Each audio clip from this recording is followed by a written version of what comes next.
All right, welcome again to another episode of Oregon Sports Live. We're here at Grand Central Bowl. I'm Cliff Henning along with Nathan Sarles, and we're going to be with you for about half an hour, maybe 40 minutes at the most, talking about high school sports. Should be good tonight. There's some good matchups coming up this week, and league play begins for football. We've got some more graphics for you this week, as well as some video from Sunset's win this past week over, Reynolds. Our mighty Raiders, so from the Mount Hood Conference. So yeah. Was that at your place or that was their place? At our place, and we won 63-0. 63-0. Yeah. So if I'm doing my math right, that's nine touchdowns. Yes. And 9 extra points. Wow, that's pretty good. Yeah. Okay, well, we'll get to that in just a second. 63-0.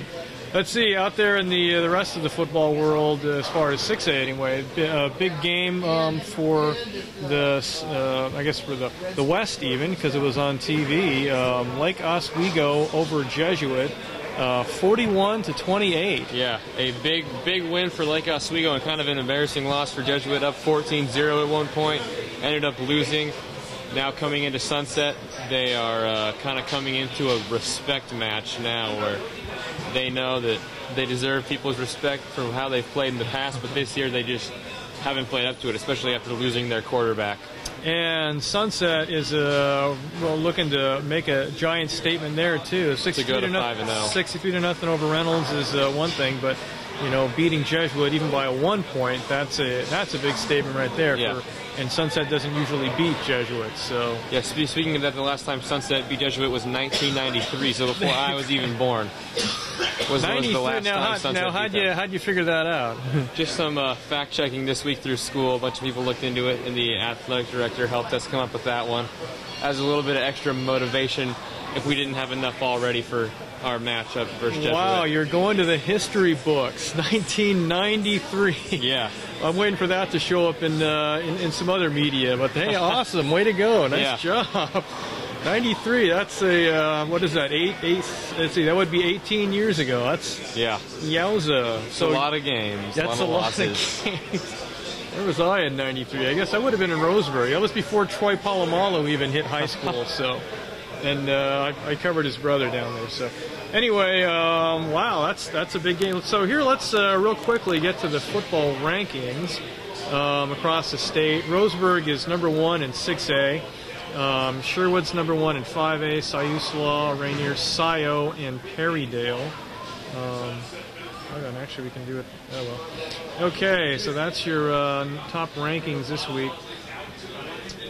We've actually gone ahead and went and put together some games of the week, and if you notice me kind of looking away here, I'm doing the producing of of our broadcast tonight. And again, it's Monday night. We're down here at Grand Central Bowl. We're here each week, each Friday night. Still not sure if we're going to be here Halloween evening. Probably might miss Halloween evening, but other than that, we'll be here pretty much every Monday night. Be tuning in unless there's some illness that sweeps through Portland. Let's see. Okay, so here's my game, or we'll go with Nathan's games of the week. Obviously, Jesuit at Sunset, that's a big game. Crescent Valley at Lebanon, that's a matchup of top 10 teams. Yep. Sweet Home at Elmira, another matchup of top teams at 4A. Sandiam Christian at Crestwell. Crestwell up there in the rankings. Good to see that. Rainier at Scio is a big game. Rainier swinging down to the 2A level, but Scio and Rainier both ranked number 1 in the OSA power rankings respectively for their 3A and 2A level. So it should be a close one and could possibly determine the outcome later this year of their seasons.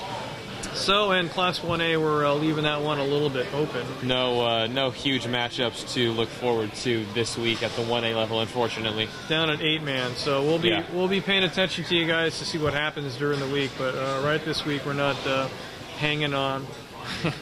We're not biting our nails over any of the games so far. Here's my one game of the week that I looked through, and it's up there at the 6A rank. South Medford at Roseburg, which is a big game every year anyway. This year, both teams are unbeaten. South Medford enters outscoring opponents 186-42. So offense rocking along, the defense giving up, about 10.5 points a game. Yeah. Roseburg, 145-20, giving up about 5 points a game. They have 2 shutouts. Yeah. So down in Roseburg, man, Thurman Bell is amazingly still the coach down there for the Indians.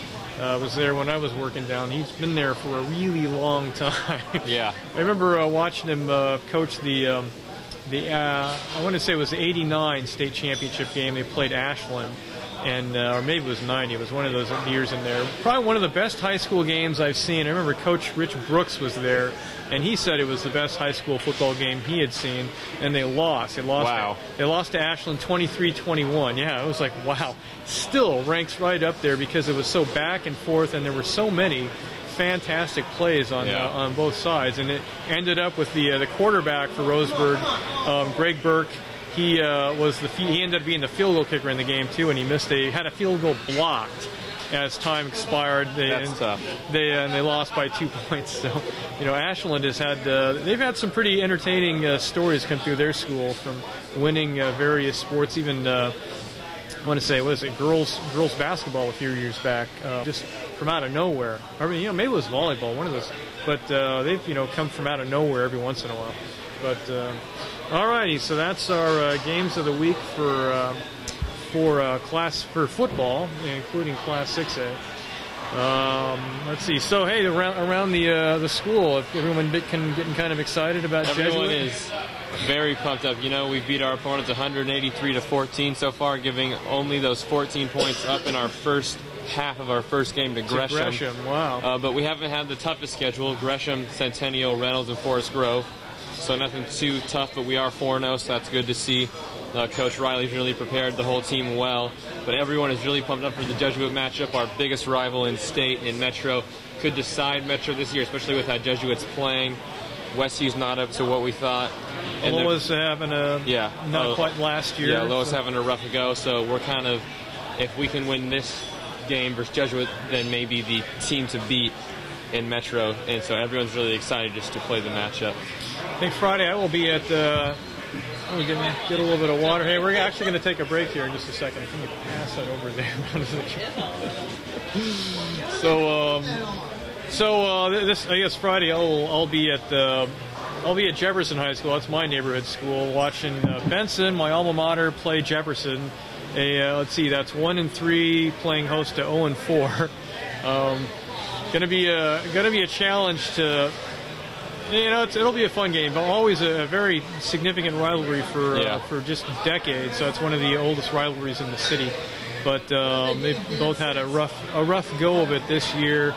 Especially Benson has been just clobbered, basically. Although last week they lost 69-40, so they got up into the 40s, but have not had a very good season. Actually, Benson as a school in fall has not had a good season in the 4 major sports. Not sure what happened in cross country yet, but football, volleyball, boys soccer, girls soccer, they are 0-for, have not won a game. Wow. In fall, and I'm not sure that any other school in the entire state can say that. That is very rough. And the girls soccer team is yet to score. The boys soccer team, I believe, has scored once.